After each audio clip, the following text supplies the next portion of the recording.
Refik, we're here in Barcelona. One of your recent works was In the Mind of Gaudi, Yes. so I think that would be a great place to start. Now, the works of Gaudi are meant to be experienced both from the outside and from inside. Immersiveness is a core part of the work that you do.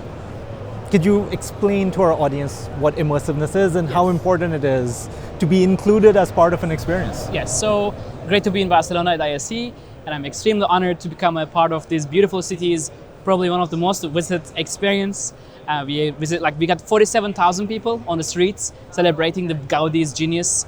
And one of the challenge of my work, I guess, I was always inspired by science fiction, but not like a very far away, a near future where technology completely, perfectly integrates our life and where the buildings have this consciousness, hears us, lives us, remembers us, and dream with us.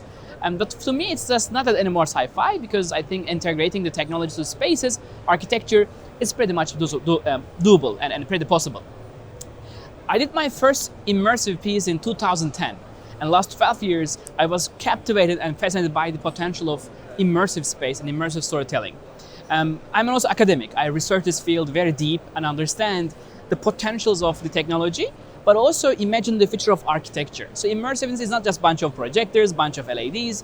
It just becomes another boring tech demo. To me, it's a storytelling, a feeling, emotional connection with the idea and the world around us. So my work focus on humans and machines and environments. So this triangle is my a core research for since 14 years. And when I did an immersive project, also, not only just the video and audio, but also other sense. So, for example, we recently invented a new technique that real-time AI dreams flowers, the room dreams the visuals, creates a sonic fickle of imagination of an AI sound, and also the scent of an AI dreams. So I'm really in the edge of cutting edge of these multi-sensory immersive environments. And I do believe that it's the future where we should go and feel this invisible world around us.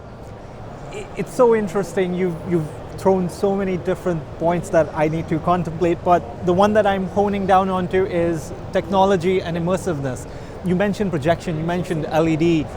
The way I sometimes see these out in the world, the scale is so big that it just subtracts me from the experience. I am standing there looking at something, and that's completely devoid from your work. I'm immersed.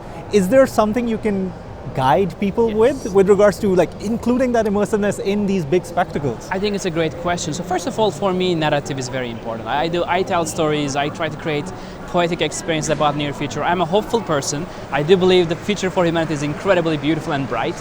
And that's all you can see in my work since 14 years, the same patterns of imagination, innovation. But I think it's still very challenging to be in a world where everything is surrounded with hardware, softwares, phones, tablets. We are constantly in this attraction mode, and our attention is completely changing based on a notification. So we are in a very different living world. To me, taking the attention of my audience, art lovers, bring them to a new space and let them feel an idea, an emotion in their mind and in their soul. It's all my challenge in my work. It's not easy. It's still technology is something there, but how we tell it, how we narrate it. I mean, the cinema is a very good example, right? For decades long, creators are imagining something not real, but feels like real, and then it's not real. I mean, this is a very similar challenge. But I think here I have the data and AI as a collaborator. So I coined the term data painting in 2008, and I coined the term AI data painting and AI data sculpture in 2016. So these are my very core pioneership world where I am trying to reconstruct these narratives for public space. You were talking about the physical and the digital, and it's almost like the lines between them have blurred. In the past 2 years, we've seen our digital presence gain more importance because we've been digital so much. And there's been great work done with regards to enriching the digital space, right? We've got metaverse, we've got blockchain bringing a new level to the digital. However, I still see that common digital experiences, there's that I need to jump from A to B, right? Video conferencing is a perfect example, and that leads to stress, that leads to fatigue. Your work marries it so brilliantly. What's something that you can recommend other people what journey should they go on? It's a great point, because I think we are at ISE, right? One of the most cutting edge environment. We see all the examples, luckily in physical world. I still believe, I love digital world. I'm a nerd loving digital life. but I'm appreciating the physical world more than ever. I do believe our existential connection with physical world is a must. I think we should build our reality instead of on top of our physical reality. The more we start imagining jumping to a world where the pixel and voxel is a space, I don't believe we will create the novel experiences. They'll be fine, they will do something functional. I don't believe they will ever changing feelings. So that's one of the reasons when I like work with NFTs as an art form. NFT is just one thing, but for me NFT is where the physical and virtual connects.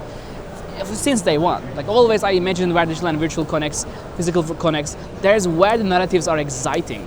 And that's not easy to do, of course. It requires some information, knowledge, practice, hardware. Yes, but I mean, I think it should be the future of like where they meaningfully connect and have an serendipity just there. I think it's pretty doable. Yeah, it has to be done. Yeah. It has to be done, right? Because the digital and the physical have to coexist and harmoniously. It's not, you shouldn't be feeling like I'm going from A to B, A to B, A to B. Yeah. It should just be one cohesive experience. You've talked about data, and your work is brilliant because to me, it puts a face on data. It makes it into a person. It makes it evoke. It makes it evocative. But you know, there's a whole history of like connotation that comes with data and AI and machine learning. Are you seeing perceptions around it change due to your work and in general due to its usage? Yes, I think it's a very, at least from my humble artistic view, I don't do product or services. What we do is at the end art, and art is experiential feeling. In that universe, when you are open, direct, honest, and as clear as possible, there is a high chance of education. So it's not just a bunch of pixels in a shiny way. Actually, there's a depth that you can reach the surface. So in my work, last 6 years, whenever I started using the AI, I found myself responsible to explain what exactly going on behind the scenes, while it creates some copycats. But at the meantime, I generate a kind of a new communication with the audience. Let them ask the questions, what is the algorithm? Where data comes from? And why I feel like this? What is the narrative behind it? What is the storyboard behind it? And this openness, this direct communication, I think created a more safer space. Like in Berlin, we had a 200,000 audience in 5 weeks.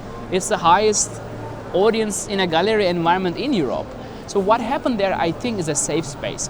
People know the name of the algorithm, where data comes from, and they feel safe, and I think they meditate, they just connected. That's my finding last 6 years.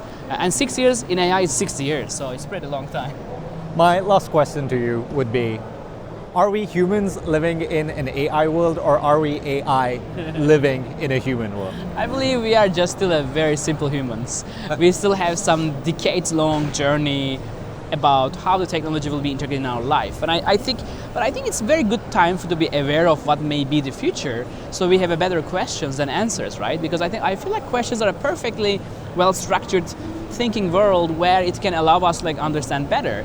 That's one of the reasons I think art is incredibly important, to let people to ask questions, to learn better, and or if you want to be curious about something, go deeper. I think that should be the way of enjoying technology around us.